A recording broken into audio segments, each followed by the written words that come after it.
He was supposed to die in that prison, a place designed to erase a man, to strip him of his name and his future until all that was left was a number and a block of concrete.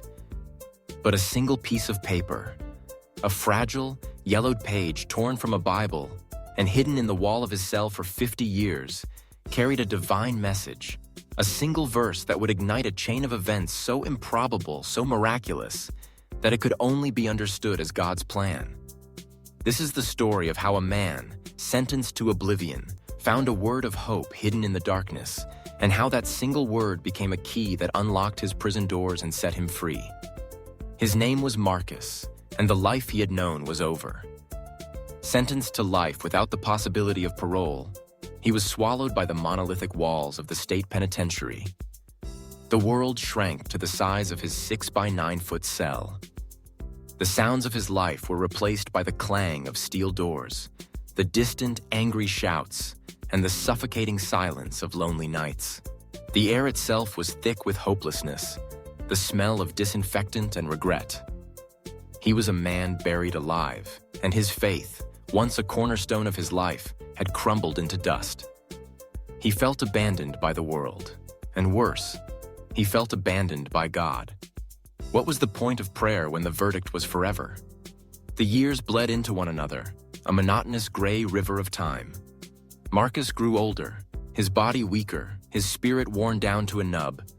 He had accepted his fate. He would die here. His story was over. It was during a routine cell inspection, a moment of pointless humiliation where guards would toss his few meager possessions onto the floor, that the miracle began. One of the guards, jabbing at the concrete wall with his baton, knocked a loose piece of plaster from a small crack near the floor. Marcus had never noticed the crack before. After the guards left, a sliver of curiosity, the first he had felt in years, pierced through his apathy. He knelt on the cold, unforgiving floor and peered into the small crevice. Something was in there. With trembling fingers, he carefully worked at the plaster, his heart beginning to beat with a strange, forgotten rhythm. Inside the wall, tucked away like a secret, was a small, folded piece of paper. It was brittle with age, yellowed and fragile. As he carefully unfolded it, he realized what it was. It was a single page torn from a Bible. It must have been hidden there by a prisoner decades ago, a message in a bottle cast into an ocean of time.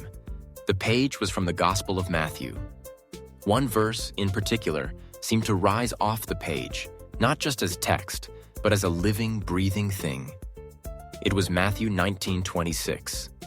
With man, this is impossible, but with God, all things are possible. How could a man who believed all hope was lost be expected to react to a message so direct, so personal?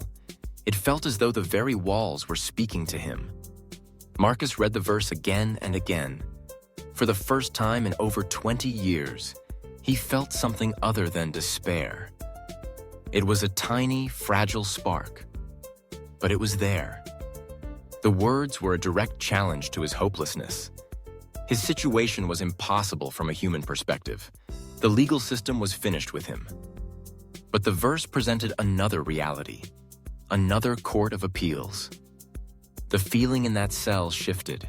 The stale air suddenly felt charged with potential.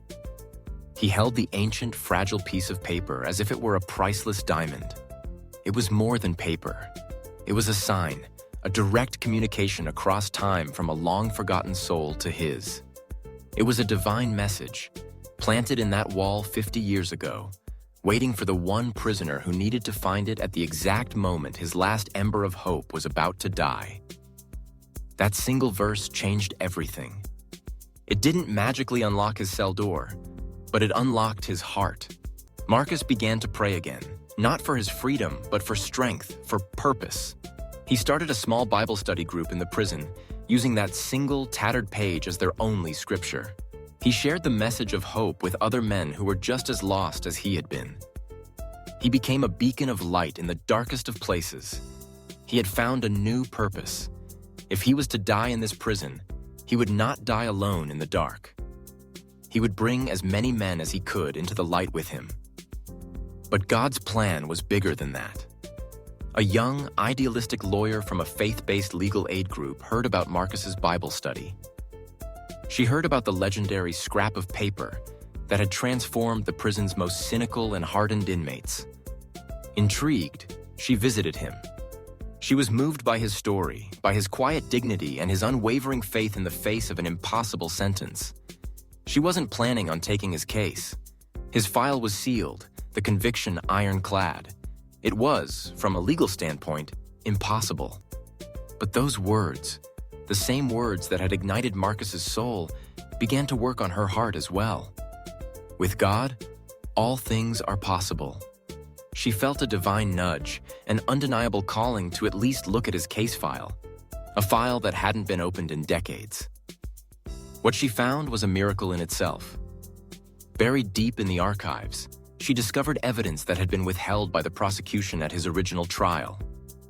Evidence that proved his innocence. It had been a clerical error, a box of files that had been misplaced, forgotten by everyone for over 30 years. It was an impossible find, a one-in-a-million shot. The legal battle was arduous, but with the new evidence, the outcome was inevitable.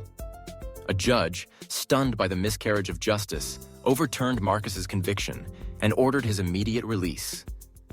After 32 years, Marcus walked out of the prison gates, not as a bitter, broken man, but as a testament to a divine plan that is too vast and intricate for us to ever fully comprehend.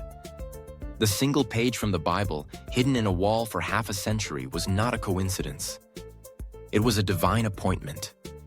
It was a seed of hope, planted by a faithful prisoner long ago, waiting for the right soil.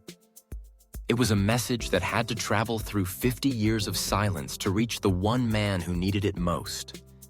At the one time, it could set in motion a chain of events that would unravel an impossible injustice.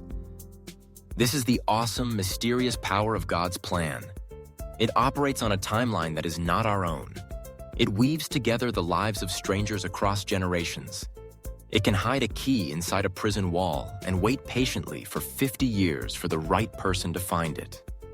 It reminds us that no situation, no sentence, no wall is so final that it cannot be overcome. For what is impossible with man is always, always possible with God. If this story of a divine unfolding plan inspires you, consider following for more messages that reveal the profound and mysterious ways that God works in our lives.